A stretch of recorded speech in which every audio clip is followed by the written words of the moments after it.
जी हाँ दोस्तों, एक आईपीएस ऑफिसर, एक एसपी दर्जा का ऑफिसर बीड़ डिस्ट्रिक्ट से ड्यूटी करते हुए गायब हुआ और अभी तक सरकार दरबार में उनकी एंट्री वही है कि वो गायब है, लापता है। अब यह बात अभी सुर्खियों में क्यों आ रही है? क्योंकि उसी डिस्ट्रिक्ट के एक जिलाधिकारी जो अभी रिटायर हुए हैं 2012 में, उन्होंने एक बुक लिखी है रिटायर होने के बाद। उनका नाम है, जिलाधिकारी जो रिटायर हुए उनका नाम है सदानंद कोचे, और उन्होंने एक बुक लिखी है जिस बुक का नाम है, मराठी में बुक, बीडची लोकशाही एक भयान वास्तव। दोस्तों, लगभग 52 साल से बीड़ इसी तरह दहशत के नीचे चल रहा है और उसी भीड़ में इन्होंने जो बुक लिखी है कि उसी भीड़ डिस्ट्रिक्ट का एक एसपी गायब है जो अभी तक लापता है, और उनके बुक के कारण यह बात अभी सुर्खियों में आ गई है। एक्चुअली बात क्या हुई थी, 1984 की बात है। एक जोशीला ऑफिसर, आईपीएस ऑफिसर वहां पे भीड़ पे एसपी यानी पुलिस अधीक्षक के पद पे आ गया था और उसने काफी जोशीला काम भी वहां पे किया था, जैसे कि आज का सिंघम आप कह सकते हैं। काम ऐसे किया था कि वहां के एक बड़े राजकीय नेता रवि क्षीरसागर, जी हाँ, उन्हीं रवि क्षीरसागर का लड़का संदीप क्षीरसागर आज राष्ट्रपति में एमएलए है। तो संदीप क्षीरसागर के पिताजी रवि क्षीरसागर, उन्हें इस जोशीले ऑफिसर ने, जिसका नाम था रंजन मुखर्जी, ऑफिसर का नाम था रंजन मुखर्जी, एसपी, उन्होंने किया था अरेस्ट। क्यों अरेस्ट किया था? तो एक बड़े मर्डर केस में, और उन्हें अरेस्ट करना बीड़ डिस्ट्रिक्ट में आसान बात नहीं थी। एक बड़े ताकतवर नेता को अरेस्ट करना आसान बात नहीं थी, और वो काम किया था एसपी रंजन मुखर्जी ने। और हुआ ये कि उसके बाद 2 महीने बाद उनकी ट्रांसफर हो गई, ट्रांसफर होते ही वो गायब हो गए। तो वहां पे यह बात चल रही थी कि उन्हें गायब किया गया। गायब की एंट्री तक है, वहां पे सब कुछ है, लापता की एंट्री है। तो उन्हें गायब किया गया। किसने किया?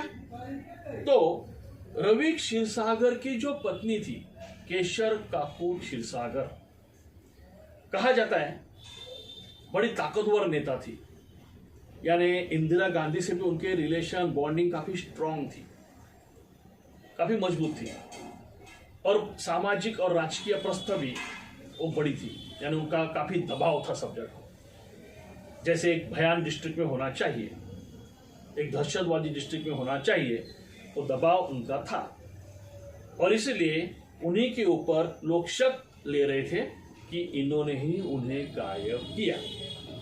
और बात चलती गई, लोग शक लेते गए, जिनके ऊपर शक लिया उन्होंने भी उसके क्रेडिट को में भी एंजॉय किया होगा, क्योंकि नकारा ऐसी कोई बात नहीं दिखाई दी। अभी सीन ये हुआ कि जब बुक सुर्खियों में आया तो एक पत्रकार है राहुल कुलकर्णी, मैंने मेरे पहले वीडियो में उनका जिक्र किया है, काफी स्टडी ओरिएंटेड है, काफी जांच पड़ताल करने के बाद अपने बात को रखते हैं।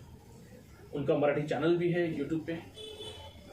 तो उन्होंने इस बात की, जब उनको ये बुक से जानकारी मिली, उन्होंने उसकी सारी जांच पड़ताल कर ली, चेक किया, तो उनको पता चला कि सरकार दरबार में वही एंट्री है, वो गायब है, लापता है बिल्कुल।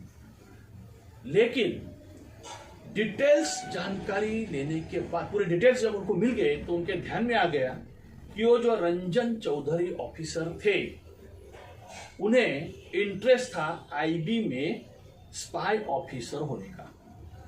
अब ऐसे होता है कि कभी कभी खुद ऑफिसर इंटरेस्ट दिखाते हैं, लेकिन यूजुअली रॉ या आईबी अपने जो ऑफिसर सिलेक्ट करती है, जो स्पाई एजेंट्स या स्पाई ऑफिसर सिलेक्ट करती है, ये यूजुअली 2 डिपार्टमेंट से करती है। एक तो डिफेंस, आर्मी, नेवी, एयरफोर्स, या फिर पुलिस डिपार्टमेंट, जिसमें भी स्पेशली आईपीएस ऑफिसर्स। कभी कभी ट्रेनिंग के दौरान ही सिलेक्शन होता है, तो कभी आगे उनकी कारकिर्द देख के, उनका दम देख के उन्हें सिलेक्ट किया जाता है। दम मतलब उनके क्वालिटीज।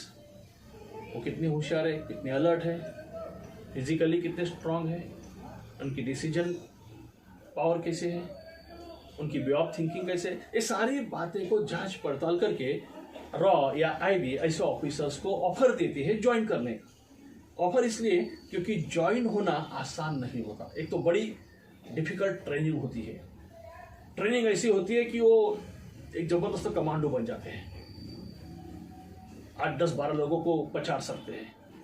वो ट्रेनिंग वहां पे लेनी पड़ती है और बड़ी टफ ट्रेनिंग होती है। और दूसरी बात कि उन्हें अपने सारे रिश्तेदारों से दूर होना पड़ता है। मे बी ऐसे सिचुएशंस में जो रंजन मुखर्जी के लिए वही सिचुएशन थी। वो गायब हुए मतलब उन्होंने किसी को उसके बारे में ना कुछ बताया, ना सरकार ने उनके बारे में बताया। मतलब उनको मे बी ऐसी कुछ मिशन दिया गया कि जिस मिशन का कॉन्फिडेंशियल होना बहुत जरूरी था उस वक्त भी और आज तक भी। और इसलिए या हो सकता है अभी भी ड्यूटी में होंगे, या हो सकता है वो रिटायर हुए होंगे और कहीं पे उनका इस तरह से सेटलमेंट सरकार ने किया होगा ताकि उनका बाकी दुनिया से जो पहचानने वाले लोग हैं उनसे संबंध ना आए और कोई सीक्रेट लीक ना हो।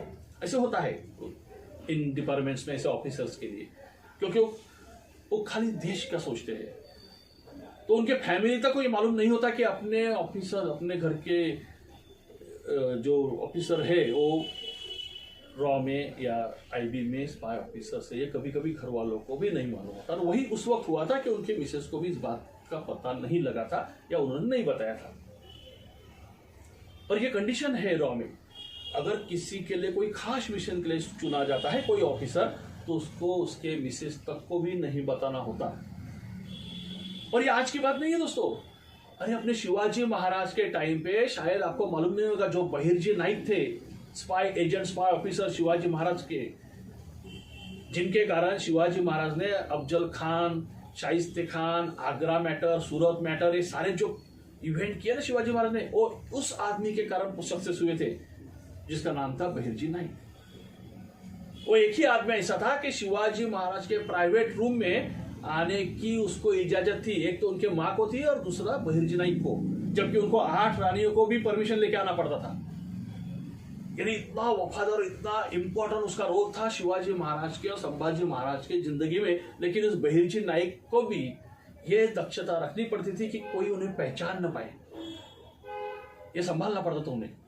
और उनकी बीबी जो थी ना बहिर्जी नाइक की, उनको बहिर्जी नाइक मरने के बाद तक पता नहीं था कि वो इतने बड़े स्पाई एजेंट थे, इतने बड़े गुप्तहेर थे शिवाजी महाराज के, या शिवाजी महाराज के राज्य में उनका इतना बड़ा रोल था।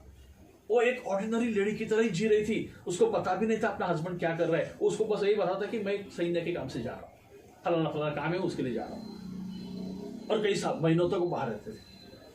तो जब उनकी समाधि बनाई गई, समाधि के ऊपर जब संभाजी महाराज और सारे उस वक्त के जो बड़े बड़े सरदार थे, उनका जो वहां पे प्रेजेंटेशन था, उसे देखने के बाद उनके बीवी को मालूम पड़ा कि अपने पति इतने बड़े स्पाई एजेंट थे और इतना बड़ा काम उन्होंने स्वराज्य के लिए किया।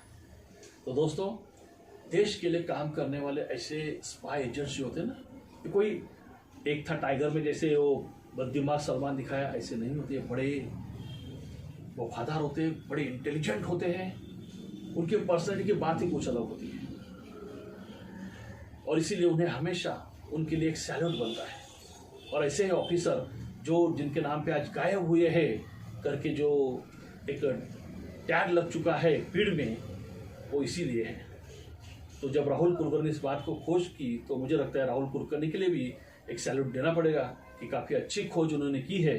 कि एक ऐसा जोशीला ऑफिसर जो वहाँ से गायब हुआ, अपना गायब होना उसने वैसे ही रखा और सरकार ने भी वैसे ही रखा, क्योंकि देश के लिए वो काम कर रहा है। आज भी शायद ड्यूटी पे है या रिटायर हुआ है, लेकिन जो भी किया देश के लिए किया। जय हिंद। हाँ, वीडियो अच्छा लगे तो लाइक जरूर कीजिए और दोस्तों को शेयर कीजिए, सब्सक्राइब करना मत भूलिए। मिलते हैं नेक्स्ट वीडियो, बाय।